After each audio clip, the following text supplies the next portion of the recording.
अदानी एक बार फिर से अमेरिका के निशाने पे है।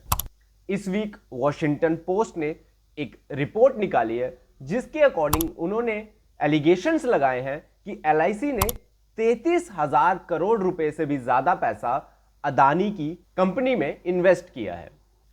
एलआईसी क्योंकि एक सरकारी कंपनी है तो वो जब भी इन्वेस्ट करती है तो वो सरकार के दिशा निर्देश अनुसार ही इन्वेस्ट करती है।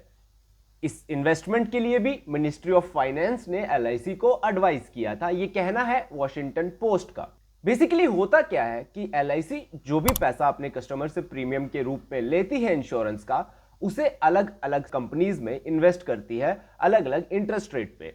जो पैसा वहां से आता है उसमें से कुछ पैसा इंश्योरेंस के रूप में कस्टमर्स को दिया जाता है और जो पैसा प्रॉफिट बन जाता है वो भारत सरकार को दिया जाता है।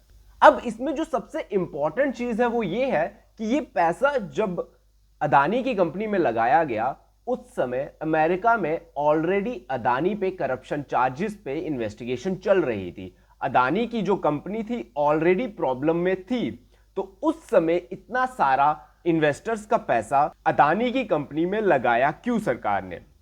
क्योंकि अगर वो चार्जेस सही निकलते तो कंपनी को खासा नुकसान हो सकता था, जो डेफिनेटली एलआईसी पे रिफ्लेक्ट करता।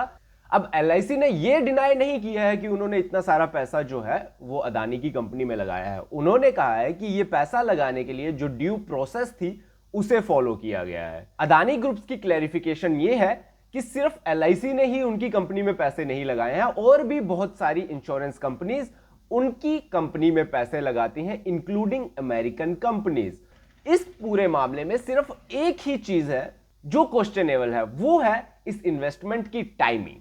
बहुत सारे लोगों का कहना है कि अगेन ये अमेरिका की एक कॉन्स्पिरेसी है to destabilise Indian market. What are your thoughts on this? Please let us know in the comment box and don't forget to like, share and follow.